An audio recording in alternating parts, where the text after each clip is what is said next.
Hello brothers and sisters, welcome back again sa ating sharing for bread of God. In the name of the Father, and to the Son, and to the Holy Spirit. Amen.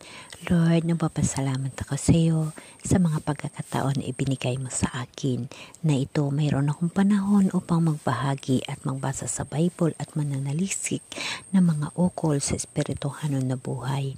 Lord, maraming salamat sa pagbigay mo sa akin ng lakas ng loob at pag-uunawa sa mga bagay na ito. Ganun din, lubos ako ng papasalamat sa iyo sa aking paggaling sa aking sakit.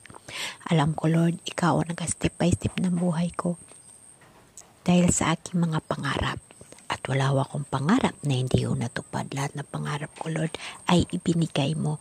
Kaya, Lord, ito ang aking pinaka-the best na pangarap, ang lagi kang kasama sa paraan ng pananaliksik ko sa Bible at lagi kitang nakakausap at lagi kitang kasama sa buhay ko. Amen. Okay, brothers and sisters, ipagpatuloy natin yung ating pananaliksik tungkol sa sign of cross. So, last video natin, nandoon tayo sa tinatawag na orthodoxia, isang religious na kagaya rin ng Katolikong Romano. So, ano ang pinagkaiba ng Romano, Katolikong Romano at Ortodoksiya? So, titingnan natin Ang Katolismong Romano at Ortodoksiya ay dalawang pangunahing sanghay ng Kristyanismo na may isang pinagmulan ngunit nagkahiwalay sa paglipas ng panahon. Narito ang ilan sa mga pangunahing pagkakaiba. Pinuno ng simbahan. Ang Katoliko Romano, ang Papa sa Roma, ang itinuturing na pinuno ng simbahan at ang kahalili ni San Pedro.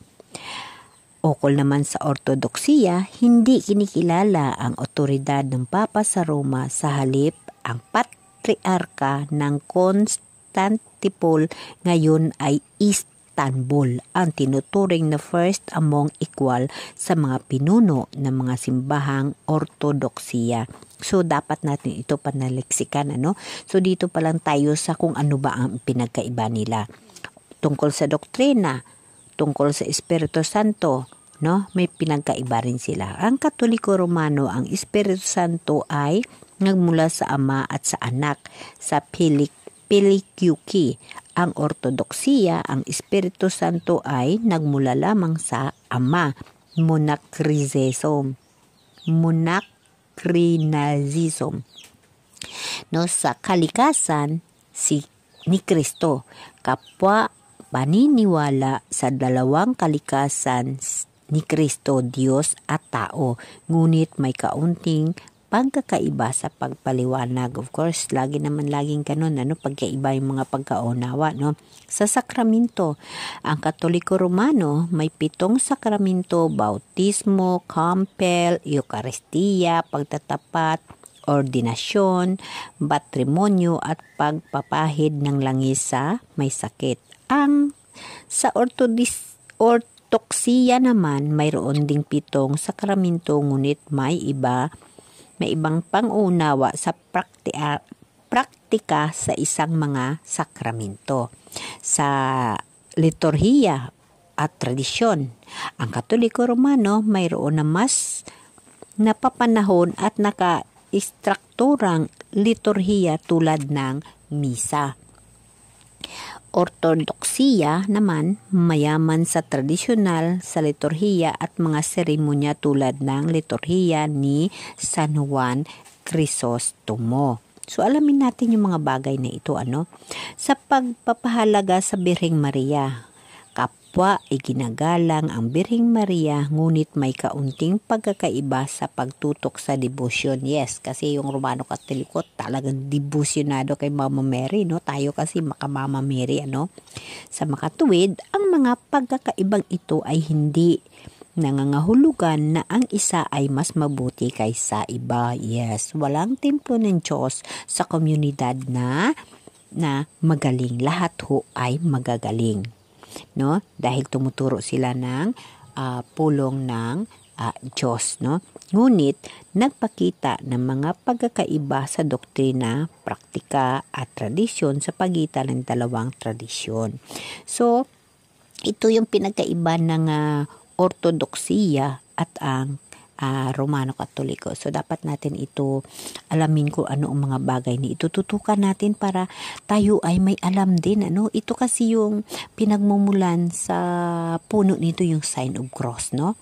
So ibig sabihin yung pag sign of cross, may ipa rin ng mga tinatawag na religious na gumagamit dito. Isa na dito yung ortodoksiya. So, kailangan natin alamin kung ano yung sa ortodoksiya. Kasi Romano Katoliko tayo, alam na natin kung ano yung nangyayari sa church natin, kung anong ginagawa natin pag going to church tayo. Ang importante sa atin yung sign of cross ay dyan. Bilang ordinaryong tao, ang sign of cross is isa talaga sa armas ko. Isa talaga sa pangunahing armas ko sa buhay. Ang lahat ng mga mirakulo na mula sa mahal na Diyos, ang sign of cross ay ginagamit ko mismo sa buhay ko. Kaya masabi ko sa sarili ko na ako mismo saksi kung paano ako minahal ng Diyos, kung paano ako pinahalagaan, at kung paano niya ako binuhay, at kung paano niya ako ilang bisis niligtas, at kung paano niya ipaambit sa akin ang kanyang pagmamahal. Mula nung maliit ako hanggang sa ngayon sa paglaki ko, yung sign of cross kasama ng buhay ko. Kaya, ang sign of cross, isa sa armas sa buhay ko. Brothers and sisters, walang religious o templo ang pinili ang mahal na Diyos, kundi ang mahal na Diyos magpadala ng templo, ang bagong Jerusalem sa mundo, sa after ng judgment niya. Magkaroon tayo ng bagong Jerusalem, bagong kaharian, at ang magtatagumpay at ang mapili ng ating mahal na Diyos, yun ang makasama sa buhay na walang hanggan. Kaya brothers and sisters, mas maganda na pangarapin natin ang buhay na walang hanggan upang makasama natin ang mahal na Diyos sa bagong Jerusalem ng mundo. Brothers and sisters, lahat tayo ay nangangarap sa espirituhano na buhay. Ngunit ito lang masasabi ko sa inyo, pag si Kristo gagawin yung ulo at kayo ang katawan, ang buhay ay walang hirap. Ano man na trials sa mundo, ano man kasakit, pag nandyan si Jesus Christ sa buhay mo, go ang buhay at masaya ang buhay. Naging kontento ka sa mga bagay na kung anong mayroon, kahit may sakit ka, kahit nasa binggit ka na ng kamatayan, pag ang mahal na Diyos ay nasa puso mo at nagtitiwala ka at sinusuko mo na sa kanyang lahat, ang Diyos may ginagawa sa buhay ng kanyang minamahal. Ang Diyos ay gumagawa ng mga bagay na hindi mahihirapan ang tao na kanyang mahal at ang kanyang iniibig. Ganyan ang mahal na Diyos. Ang mahal na Diyos, sinusupil niya ang mga tao na mahalaga sa kanya at tinutuwid ang landas na dapat talakayin ng buhay sa mundo. Amen. Amen.